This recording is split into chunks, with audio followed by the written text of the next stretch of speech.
Assalamualaikum warahmatullahi wabarakatuh. Di kesempatan kali ini saya dan kelompok saya akan membahas topik dari CCNA ENSA modul 4 yaitu ASEL Concepts, yang dimana kelompok saya ini beranggotakan saya sendiri, Arko Fernanda Wibawa. Saya Fadila Azliana. Saya Imelda Dewi Putri. Saya Nagita Aulia. Saya Putri Aulia. Nah, oke, pertama-tama kenapa sih kita harus mengambil modul ini gitu ya? Jadi dari namanya aja access list, yang dimana itu adalah list akses dari sekumpulan untuk dianalogikannya sih sebenarnya seperti ini ya. Jadi ibaratlah kita ada di kediaman kakek nenek. Nah, di kompleks perumahan yang indah dengan jalan setapak dan taman. Nah, kemudian demi keamanan penghuni, tidak seorang pun diizinkan masuk ke kompleks tanpa berhenti di gerbang dan menunjukkan identitas kepada petugas keamanan. Nah, jadi akses di sini tuh sebenarnya jadi kayak security lah. Jadi si jaringan ini tuh bisa masuk ke dalam apa enggak gitu. Jadi sebagai pintu gerbang ya, ibarat kata seperti itu. Oke, mungkin lanjut lagi ke 4.02. Nah, jadi apa aja sih yang bakal kita pelajarin di modul ini ya, di ASEL Concepts ini? Nah, modul objektifnya adalah explain how ACLs are used as part of a network security policy, yang dimana itu kita akan menjelaskan ASEL ini digunakan di network security ini jadi apa aja gitu ya. Di sini ada beberapa topik di bawah ini. Purpose of ACL, yang dimana adalah objektifnya adalah menjelaskan bagaimana ACL itu memfilter traffic dari jaringan gitu ya. Jadi memfilter. Kemudian kedua di sini ada wildcard mask di ACL itu seperti apa. Jadi akan menjelaskan ya, wildcard mask itu berarti subnet mask yang dibalik-balik gitu ya.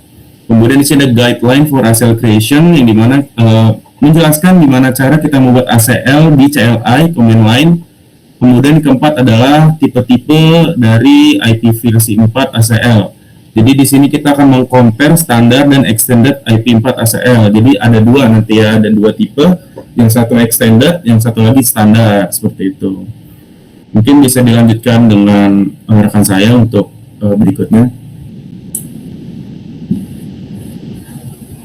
Baik, selanjutnya ke 4.1 purpose of ACL. Jadi 4.1.1 apa itu ACL? Router ini membuat keputusan perutan berdasarkan informasi dalam header paket. Lalu lintas yang masuk ke interface router ini dirutekan semata-mata berdasarkan informasi dalam tabel perutan. Router ini akan membandingkan IP address tujuan dengan rute dalam tabel perutan untuk menentukan kecocokan terbaik, lalu meneruskan paket berdasarkan rute yang paling cocok. Nah, proses yang sama ini dapat dilakukan untuk memfilter lalu lintas menggunakan daftar kontrol akses atau ACL. Nah, selanjutnya itu ACL atau Application Control List adalah serangkaian perintah iOS yang digunakan untuk memfilter paket berdasarkan informasi yang terdapat dalam header paket. Secara default, router ini tidak memiliki ACL yang dikonfigurasi. Namun, ketika ACL diterapkan ke sebuah interface, router ini akan melakukan tugas tambahan untuk mengevaluasi semua paket jaringan saat melewati interface tersebut untuk menentukan apakah paket tersebut dapat diteruskan. Nah, ACL ini menggunakan daftar pernyataan izin atau penolakan secara berurutan yang dikenal sebagai entry control access atau ACE. Nah, di sini juga terdapat catatan. Jadi ACE ini juga biasa disebut pernyataan ACL. Ketika lalu lintas jaringan melewati interface yang dikonfigurasi dengan ACL, router ini akan membandingkan informasi dalam paket dengan setiap ACE secara berurutan untuk menentukan apakah paket tersebut cocok dengan salah satu ACE Lalu proses ini juga disebut dengan penyaringan paket. Nah, bisa kita lihat juga di sini terdapat beberapa tugas yang dilakukan oleh router untuk memerlukan penggunaan ACL seperti mengidentifikasi lalu lintas. Nah, pada tabel itu tugas pertama yaitu membatasi lalu lintas jaringan untuk meningkatkan kinerja jaringan. Nah, contohnya yang pertama itu kebijakan perusahaan melarang lalu lintas video di jaringan untuk mengurangi beban jaringan. Contoh kedua yaitu kebijakan dapat diterapkan menggunakan ACL untuk memblokir lalu lintas video. Lalu yang tugas kedua itu memberikan kontrol terhadap arus lalu lintas. Contohnya yang pertama itu kebijakan perusahaan yang mengharuskan lalu lintas protokol perutelan dibatasi hanya pada link tertentu. Lalu contoh kedua yaitu kebijakan dapat diimplementasikan menggunakan ACL untuk membatasi pengiriman pembaruan perutelan hanya pada pembaruan yang berasal dari sumber yang dikenal. Lalu tugas ketiga ini menyediakan tingkat keamanan dasar untuk akses jaringan. Contohnya yang pertama yaitu kebijakan perusahaan yang mengharuskan akses ke jaringan sumber daya manusia ini dibatasi hanya untuk pengguna yang berwenang. Contoh kedua yaitu kebijakan dapat diterapkan menggunakan ACL untuk membatasi akses ke jaringan tertentu. Lalu tugas keempat yaitu menyaring lalu lintas berdasarkan jenis lalu lintas. Contohnya itu kebijakan perusahaan yang mensyaratkan bahwa lalu lintas email ini diizinkan masuk ke jaringan tetapi akses telnetnya ini harus ditolak. Contoh yang kedua yaitu kebijakan dapat diimplementasikan menggunakan ACL untuk memfilter lalu lintas berdasarkan jenisnya. Lalu tugas kelima yaitu memeriksa host untuk mengizinkan atau menolak akses ke layanan jaringan. Nah, contohnya itu kebijakan perusahaan yang mengharuskan akses ke beberapa jenis file seperti FTP atau HTTP yang dibatasi untuk kelompok pengguna tertentu. Contoh yang kedua yaitu kebijakan dapat diimplementasikan menggunakan ACL untuk memfilter akses pengguna ke layanan. Lalu yang tugas terakhir itu memberikan prioritas pada kelas lalu lintas jaringan tertentu. Contohnya itu pengaturan lalu lintas korporat menetapkan bahwa lalu lintas suara harus diteruskan secepat mungkin untuk menghindari gangguan. Lalu contoh kedua, kebijakan dapat diimplementasikan menggunakan ACL dan layanan host untuk mengidentifikasi lalu lintas suara dan memprosesnya secara langsung. Nah, selanjutnya 4.1.2 yaitu packet filtering. Nah, penyaringan paket ini mengontrol akses ke jaringan dengan menganalisis paket yang masuk dan atau yang keluar, lalu meneruskannya atau membuangnya berdasarkan kriteria tertentu. Penyaringan paket ini dapat terjadi pada layer 3 atau layer 4 seperti yang ditunjukkan pada gambar ini. Bawahnya router Cisco ini mendukung dua jenis ACL. Yang pertama standar ACL, jadi ACL ini hanya melakukan penyaringan pada layer ketiga menggunakan alamat IP versi 4 sumber saja. Lalu yang kedua ACL extended, jadi ACL ini melakukan penyaringan pada layer 3 menggunakan IP address versi 4, source dan destination IP versi 4 addressnya. Nah, ACL juga dapat melakukan penyaringan pada layer 4 menggunakan port TCP, UDP, dan informasi tipe protokol opsional untuk kontrol yang lebih detail. Selanjutnya 4.1.3 yaitu ACL operation. Nah, ACL ini mendefinisikan serangkaian aturan yang memberikan kontrol tambahan untuk paket yang masuk ke interface masuk, paket yang diteruskan melalui router, dan paket yang keluar dari interface keluar router. Nah, ACL ini dapat dikonfigurasi untuk diterapkan pada lalu lintas masuk dan lalu lintas keluar seperti yang ditunjukkan pada gambar, yaitu inbound ACL dan outbound ACL. Di sini juga terdapat catatan, jadi ACL ini tidak bertindak atas paket yang berasal dari router itu sendiri. ACL masuk atau inbound ACL menyaring paket sebelum dirutekan ke interface keluar atau outbound. ACL masuk ini efisien karena menghemat overhead pencarian rute jika paket dibuang. Jika paket diizinkan oleh ACL, maka paket tersebut tuh diproses untuk perutan. ACL masuk paling baik digunakan untuk menyaring paket ketika jaringan yang terhubung ke interface masuk adalah satu-satunya sumber paket yang perlu diperiksa. Lalu ACL keluar atau outbound ACL ini menyaring paket setelah dirutekan terlepas dari interface yang masuk. Paket yang masuk ini dirutekan ke interface keluar dan kemudian diproses melalui ACL keluar. ACL keluar ini paling baik digunakan ketika filter yang sama akan diterapkan pada paket yang datang dari beberapa interface masuk sebelum keluar melalui interface keluar yang sama.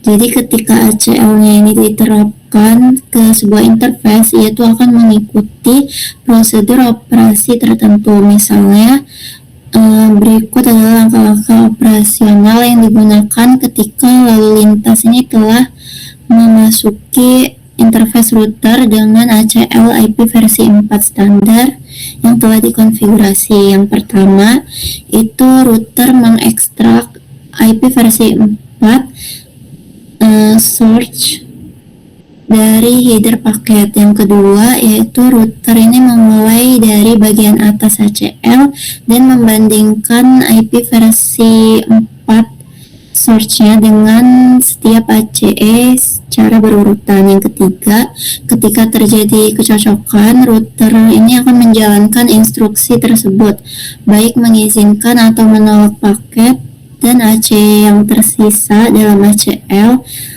Jika ada, itu tidak dianalisis. Yang keempat, jika IP address source-nya tidak cocok dengan ACE apapun dalam ACL, paket tersebut akan dibuang karena ada ACE penolakan implisit yang secara otomatis diterapkan ke semua ACL.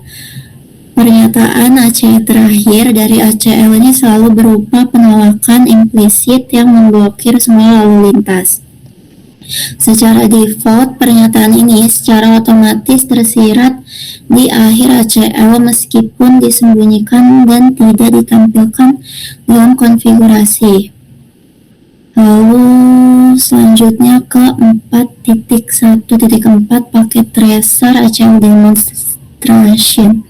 Jadi pada paket tracer ini itu akan mengamati bagaimana daftar kontrol akses atau ACL ini dapat digunakan untuk mencegah ping mencapai host di jaringan jarak jauh. Setelah menghapus ACL dari konfigurasi, ping itu akan berhasil. Mungkin untuk bagian 4.2 akan dilanjutkan oleh rekan saya.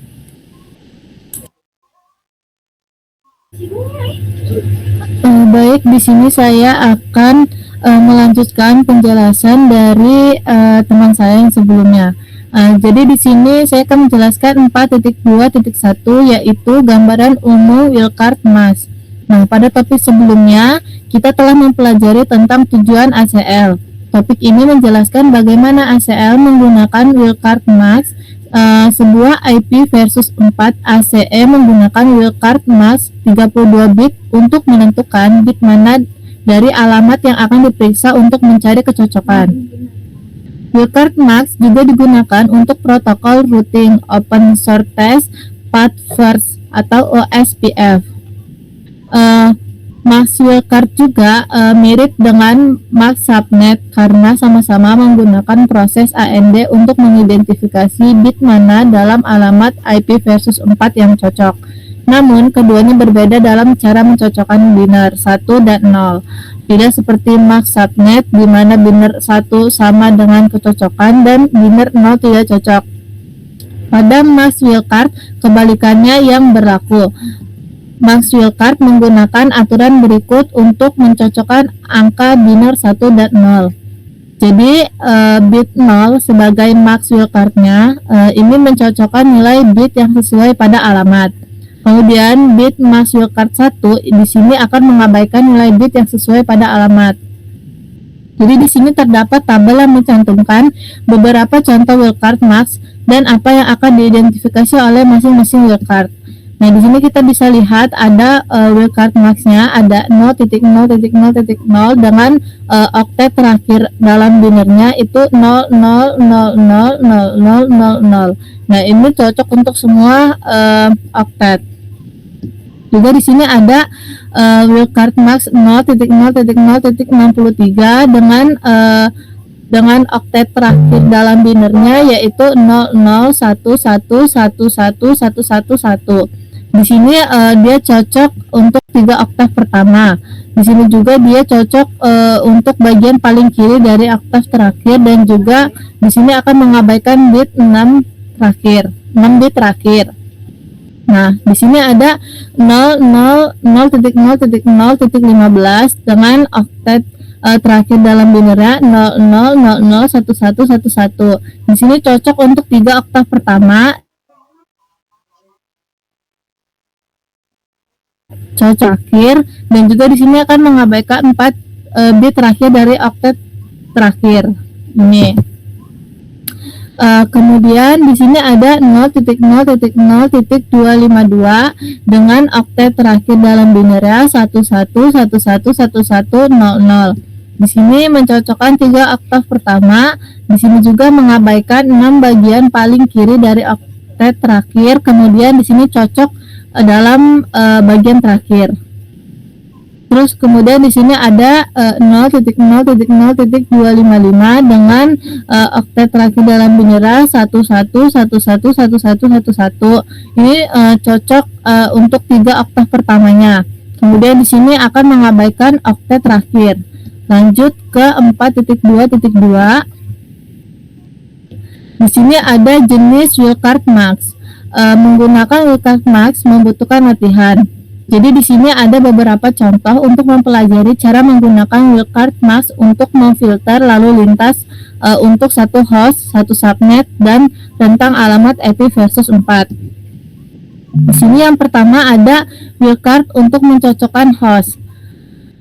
Nah, dalam contoh ini wildcard max wildcard digunakan untuk mencocokkan alamat IP versus 4 versi 4 host tertentu. Misalkan ACL 10 membutuhkan ACE yang hanya mengizinkan host dengan alamat IP versi 4 yaitu 192.168.1.1. Ingat bahwa 0 berarti cocok dan 1 berarti diabaikan. Untuk mencocokkan alamat IP host tertentu diperlukan max wildcard yang terdiri dari semua angka 0. Misalnya 0.0.0.0. Nah, tabel ini mencantumkan dalam format biner alamat IP versus 4 host, kemudian max wildcard-nya dan juga alamat IP versi 4 yang diizinkan. Nah, di sini kita bisa lihat max wildcard 0.0.0 menetapkan bahwa setiap bit harus cocok sama persis. Oleh karena itu, ketika ACE diproses, max wildcard hanya akan mengizinkan alamat 192.168.1.1. ACE yang dihasilkan di ACL 10 adalah akses list 10 permit 192.168.1.1. Kemudian di sini ada max wildcard-nya yaitu 0.0.0.0. Kemudian kita lanjut ke yang kedua, ke max wildcard untuk mencocokkan subnet IP versi 4. Nah, di sini dalam contoh ini ACL 10 memerlukan ACE yang mengizinkan semua host di jaringan 192.168.1.0/24 max wildcard 0.0.0.255. Menetapkan bahwa 3 oktet pertama harus sama persis, tetapi oktet keempat tidak. Tabel berikut ini mencantumkan dalam format binar alamat IP versi 4 host, kemudian mask wildcard dan juga alamat IP versi 4 yang diizinkan. Nah, jadi di sini saat diproses wildcard mask 0.0.0.255 mengizinkan semua host di jaringan 192.168.1.0/24 ACE yang dihasilkan di ACL 10 akan menjadi akses list 10 permit 192.168.1.0 kemudian wildcard max-nya 0.0.0.255. Kemudian lanjut ke yang ketiga, yaitu wildcard max untuk mencocokkan rentang alamat IP versi 4. Nah, dalam contoh ini ACL 10 memerlukan ACE yang mengizinkan semua host di jaringan 192.168.16.0/24, kemudian 192.168.17.0/24 dan 192.168.31.0/24. Max wildcard-nya yaitu 0.0.15.255 akan memfilter rentang alamat tersebut dengan benar. Nah, kemudian di sini terdapat sebuah tabel. Nah, tabel di sini mencantumkan alamat IP versi 4 host, max wildcard dan alamat IP versi 4 yang diizinkan dalam format binar. Nah, bit max wildcard yang disorot mengidentifikasi bit mana dari alamat IP versi 4 yang cocok. Yang harus cocok saat diproses. max wildcard 0.0.15.25 mengizinkan semua host di jaringan 192.168.16.0/24 hingga 192.168.31.0/24. ACE yang dihasilkan di ACL 10 akan menjadi akses list 10 permit 192.168.16.0 kemudian wildcard mask-nya 0.0.15.255. Oke, di sini lanjut ke 4.2.3. Jadi di sini kita akan menghitung wildcard mask menghitung wildcard mask bisa jadi sangat sulit. Nah, salah satu cara pintasnya adalah dengan mengurangi subnet mask dari 255.255.255.255. Nah, di sini ada beberapa contoh untuk mempelajari cara menghitung wildcard mask menggunakan subnet mask.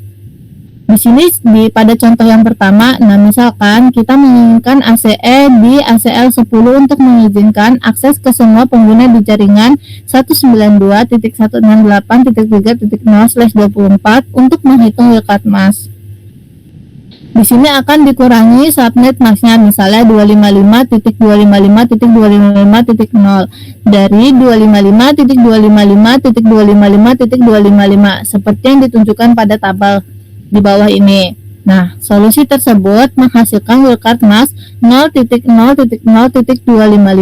Oleh karena itu, ACE-nya adalah akses list 10 permit 192.168.3.0 dengan wildcard mask-nya 0.0.0.255. Oke, kita lanjut aja ke contoh yang kedua.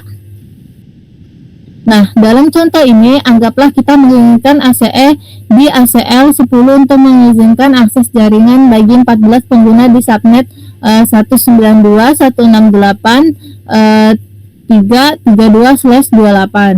Nah, di sini akan dikurangi subnetnya, yaitu 255.255.255.240 dari 255.255.255.255 seperti yang ditunjukkan pada tabel di bawahnya. Nah, jadi solusi ini menghasilkan wildcard mask 0.0.0.15. Oleh karena itu, ACE-nya adalah Akses list 10 permit 192.168.3.32 dengan wildcard masknya 0.0.0.15. Oke, lanjut ke contoh yang ketiga.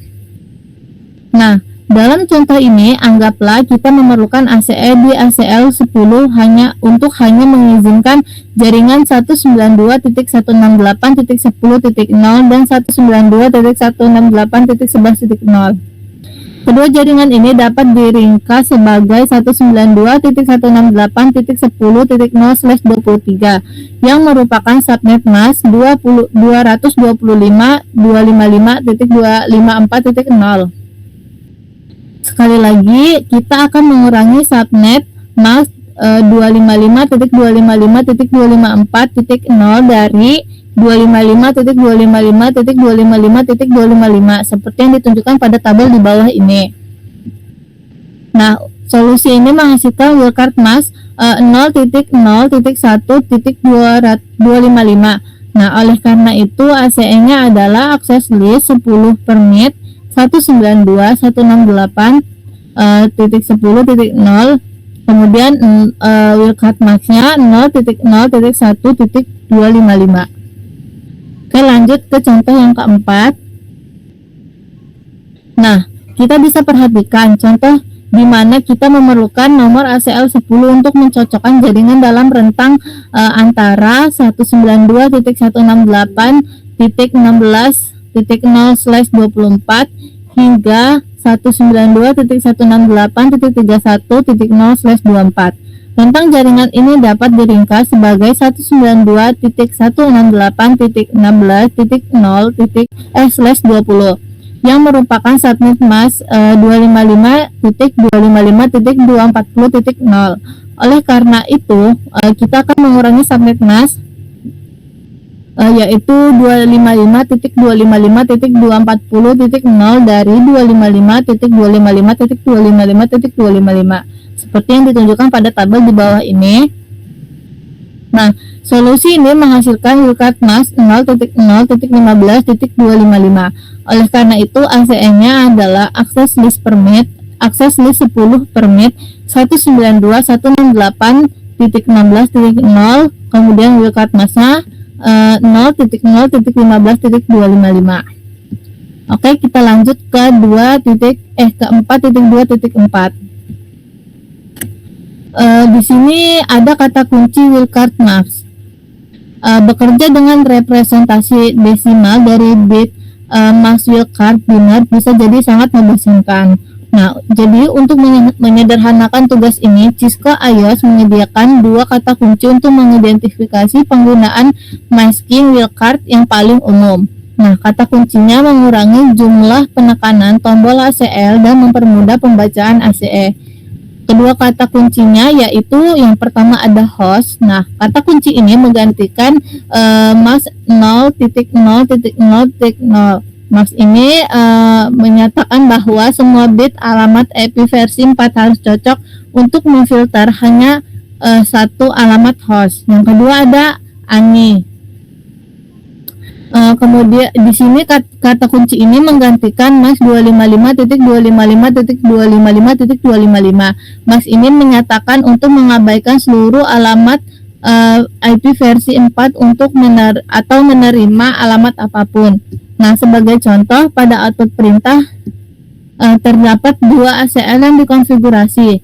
Yang pertama ada ACL 10AC hanya mengizinkan host 192.168.10.10 dan ACL 11 ACM mengizinkan semua host. Di sini kita bisa lihat perintah konfigurasinya.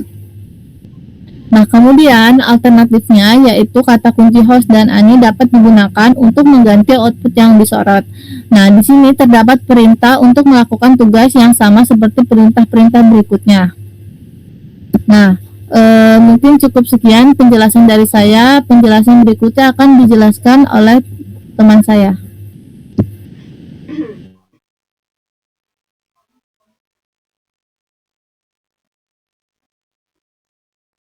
Oke, lanjut di 4.3.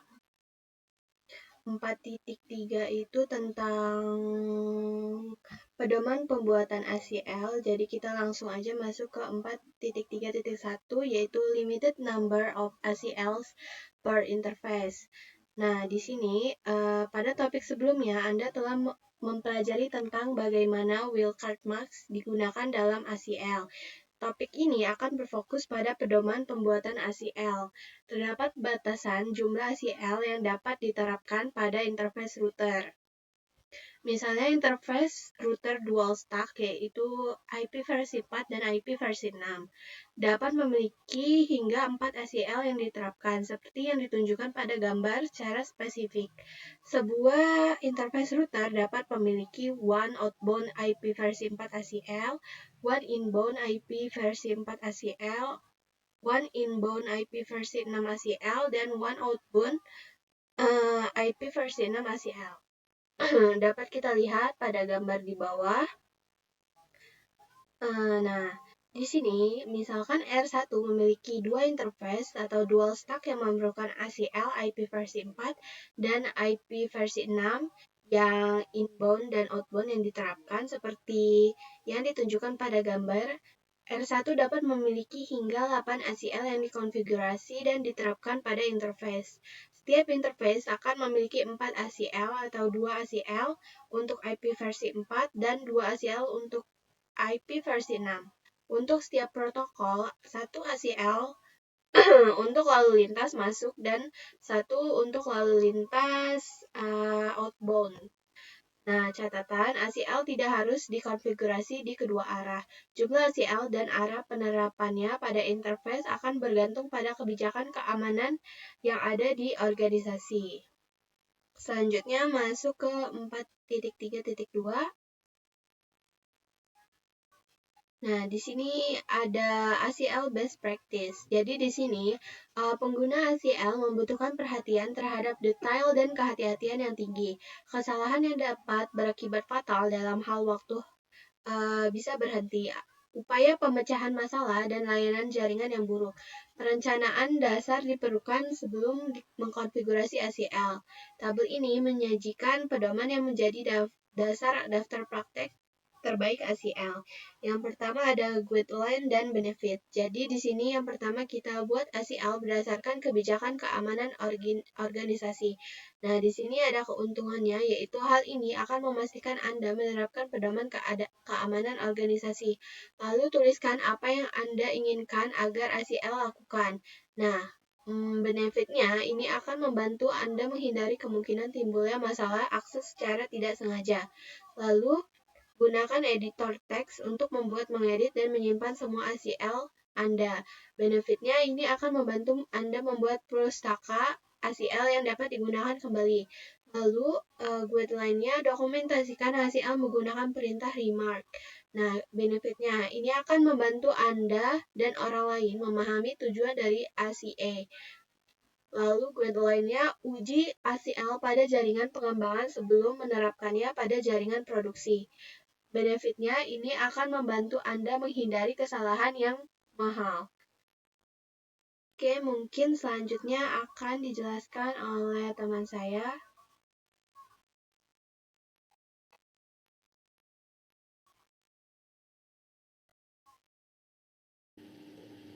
Baik, di sini saya akan menjelaskan yaitu pada subbab 4.4 yaitu types of IP versi 4 ACLs. Jadi di sini untuk 4.4.1 ada standar and extended ACLs. Jadi ini adalah ACL standar dan ACL yang diperluas. Nah, pada topik sebelumnya, kita telah membahas tujuan ACL dan pedoman pembuatan ACL. Jadi, pada topik ini, kita akan membahas ACL standar dan ACL yang diperluas, ACL bernama dan ACL bernomor, serta contoh penempatan ACL tersebut.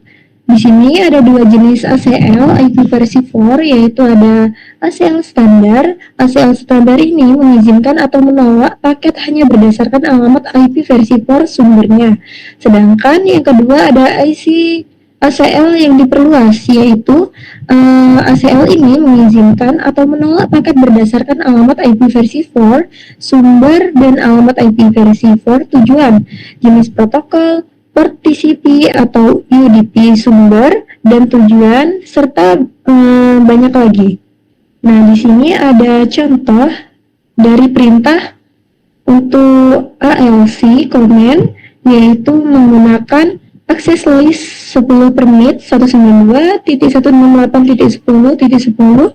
Terus ini ada juga 0.0.0.255. Nah, di sini ACL ini ACL 10 mengizinkan 10 host pada jaringan sumber, yaitu dari networknya 192.168.10.0/24 karena adanya kata Deni pada bagian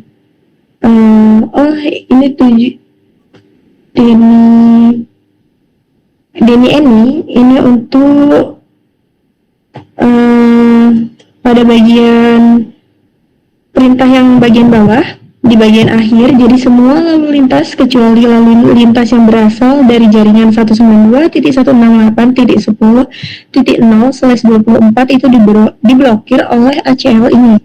Pada contoh berikutnya ada ACL 100 yang diperluas mengizinkan lalu lintas yang berasal dari host manapun di jaringan 192.168.10.0/24 ke jaringan IP versi 4 manapun jika port host tujuan adalah 80 HTTP. Ini adalah perintahnya, yaitu access list 100 permit TCP 192.168.10.0.0.0.0.255 ani EQ memory. Di sini kita bisa perhatikan ya bagaimana ACL 10 standar hanya mampu memfilter berdasarkan alamat sumber, sedangkan ACL 100 yang diperluas memfilter berdasarkan informasi protokol layer 3 dan layer 4, yaitu TCP dari sumber dan tujuannya. Untuk catatan di sini ada note-nya, yaitu full konfigurasi ACL ini akan dibahas dalam modul lain.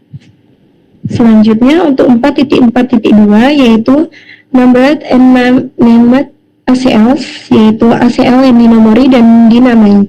Jadi ACL bernomor itu ACL nomor 1 hingga 99 atau 1300 hingga 1999 adalah ACL standar, sedangkan ACL dengan nomor 100 hingga 199 atau 2000 hingga 2699 adalah ACL yang diperluas, seperti yang ditunjukkan pada output di bawah ini. Terus untuk ACL yang diberi nama, ACL bernama adalah ACL yang lebih disukai untuk digunakan saat mengkonfigurasi ACL secara ACL. Jadi secara khusus, ACL standar dan ACL yang diperluas dapat diberi nama untuk memberikan informasi tentang tujuan ACL tersebut. Misalnya, memberi nama ACL yang diperluas FTP, filter jauh lebih baik daripada memiliki ACL bernomor 100. Untuk perintah konfigurasi global IP access digunakan untuk membuat ACL bernama seperti yang ditunjukkan pada contoh berikut ini, yaitu ada yang pertama kita masukkan perintahnya IP access list extended FTP filter, lalu masukkan perintah permit TCP, ini IP-nya 192.168.10.0.0.0.255 ini EQ FTP, lalu ada permit TCP 192.168.10.0.0.0.255 ini EQ FTP data. Nah, ini menggunakan wildcard mask ya. Kemudian jadi ini nih rangkuman yang aturan yang harus diikuti untuk ACL bernama, yaitu ada 5. Yang pertama, kita harus beri nama untuk mengidentifikasi tujuan ACL tersebut. Yang kedua, nama dapat berisi karakter alphanumerik. Yang ketiga, nama tidak boleh mengandung spasi atau tanda baca. Yang keempat, disarankan agar nama ditulis dengan huruf kapital. Dan yang terakhir, yaitu entry dapat ditambahkan atau dihapus di dalam ACL. Selanjutnya, untuk 4.4.3, yaitu where to place ACL, di mana ACL harus ditempatkan. Jadi, setiap ACL atau yaitu analog to channel loop harus ditempatkan di lokasi yang memberikan dampak terbesar pada efisiensi. Seperti pada gambar di bawah ini, yaitu mengilustrasikan lokasi ACL standar dan ACL yang diperluas dalam jaringan perusahaan. Jadi kita asumsikan tujuannya adalah untuk mencegah lalu lintas yang berasal dari jaringan 192.168.10.0/24. Itu yang di ini ya, di sini di switch 1 ini mencapai jaringan 192.168.30.0, yaitu ada pada bagian switch 3 sini. Nah, jadi ACL yang diperluas sebaiknya ditempatkan sedekat mungkin dengan sumber lalu lintas yang akan difilter.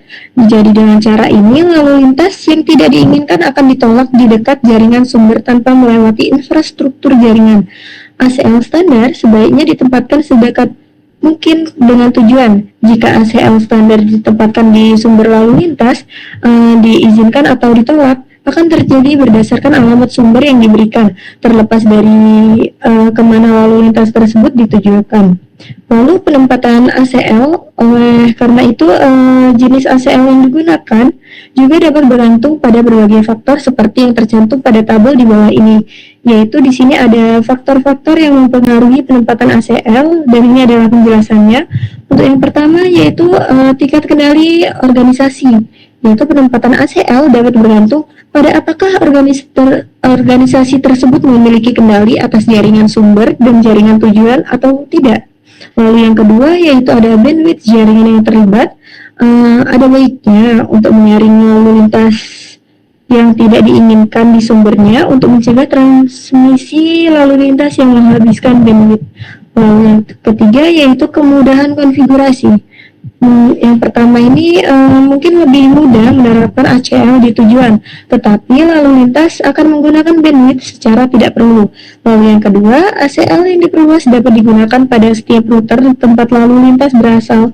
Ini akan menghemat bandwidth dan memfilter lalu lintas di sumbernya, tetapi akan memerlukan pembuatan ACL yang diperluas pada beberapa router.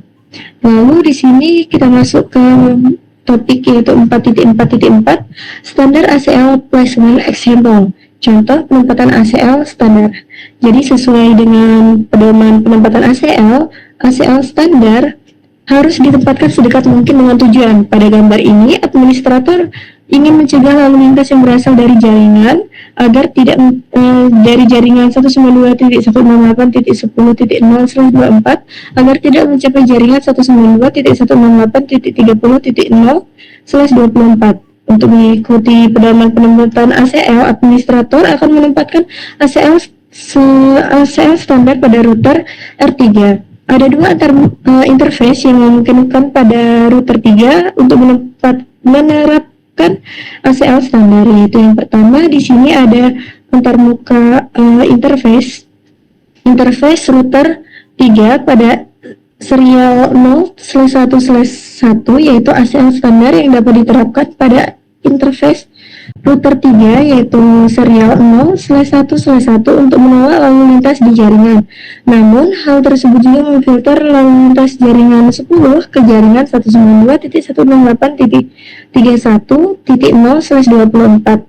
Jadi dalam contoh ini ACL standar itu tidak boleh diterapkan pada interface ini. Lalu yang kedua, interface R3 yaitu Gigabit Ethernet 0/0, yaitu biaya keluar ACL standar dapat diterapkan keluar pada interface router Gigabit Ethernet router 3 Gigabit Ethernet 0/0/0. Ini tidak akan mempengaruhi jaringan lain yang dapat dijangkau oleh router 3. Jadi paket dari jaringan titik 10 masih dapat mencapai jaringan titik 31. Ini adalah antara interface terbaik untuk menempatkan ACL standar guna memenuhi persyaratan lalu lintas. Selanjutnya ada topik 4.4.3 Extended ACL Placement Example yang akan dijelaskan oleh teman saya. Oke, selanjutnya di sini ada pada bagian 4.5 dijelaskan tentang contoh penempatan extended ACL. Nah, untuk extended ACL sendiri ini berbeda dengan standar ACL yang biasanya kalau standar itu ditempatkan dengan tujuan. Kalau extended ACL ini dia sebaiknya itu ditempatkan sedekat mungkin dengan sumber traffic. Nah, hal ini dilakukan agar traffic yang tidak diinginkan bisa langsung diblokir sejak awal sehingga tidak membebani jaringan. Nah, pada contoh di modul ini, company A agak bawah dikit, Bill. Nah, untuk di company A ini ingin memblokir traffic dari telnet dan FTP dari jaringan 192.168.11.0 menuju jaringan company B yaitu 30.0. Tetapi tetap mengizinkan traffic lainnya. Nah, karena extended ACL dapat memfilter berdasarkan alamat IP sumber, alamat IP tujuan, protokol dan port. Jadi dia ini extended ini lebih spesifik gitu ya, nggak kayak standar gitu. Kemudian jadi penempatan terbaiknya adalah pada di router 1 ya, di company A. Jadi dengan begitu hanya traffic dari jaringan tersebut yang akan diperiksa oleh ACL, dan traffic yang tidak sesuai aturan dapat langsung diblokir sebelum masuk lebih jauh ke jaringan. Jadi mungkin gitu aja sih ya dari 445 ini ya. Mungkin langsung ke kesimpulan dari presentasi yang telah dilakukan oleh rekan-rekan saya. Jadi untuk ACL sendiri atau Access Control List itu fitur pada router yang digunakan untuk menyaring lalu lintas jaringan. Intinya untuk memfilter yang dimana ada beberapa aturan tertentu. Dan juga ACL itu bekerja dengan aturan ACE, lalu menentukan apakah paket tersebut akan diizinkan atau ditolak. Kemudian ACL juga memiliki dua jenis, yaitu standar dan extended, yang tadi juga sudah dijelaskan gitu ya. Kemudian ACL ini juga memiliki kelebihan dan kekurangan. Yang pertama, kelebihannya adalah meningkatkan keamanan jaringan karena dia memfilter kan siapa aja yang bisa masuk dan keluar, kemudian mengontrol traffic, membatasi akses ke layanan tertentu, mengurangi traffic yang tidak diperlukan. Tapi ada kekurangannya juga nih dari ACL nih, yaitu konfigurasi itu harus teliti ya, karena ada wildness tadi ya, ada beberapa aturan yang agak membingungkan gitu ya, ada oktav gitu ya. Dan juga dia itu penempatan ACL itu harus lebih diperhatikan agar nggak mengganggu kinerja jaringan yang lainnya. Jadi ACL ini sangat penting dalam penerapan keamanan jaringan karena dapat membantu administrator mengatur traffic, boleh lewat mana dan mana yang harus diblokir. Dengan konfigurasi dan penempatan yang tepat, ACL dapat membuat jaringan menjadi lebih aman, terkontrol, dan efisien. Mungkin kesimpulannya seperti itu saja. Dari teman-teman yang lain, apakah ada yang menambahkan atau sudah cukup? Cukup. Oke, mungkin untuk presentasi dari kelompok kami mengenai tentang topik modul 4 ini ya, ACL Concepts, mungkin bisa dicukupkan saja. Kami akhiri. Wassalamualaikum warahmatullahi wabarakatuh. Waalaikumsalam warahmatullahi wabarakatuh.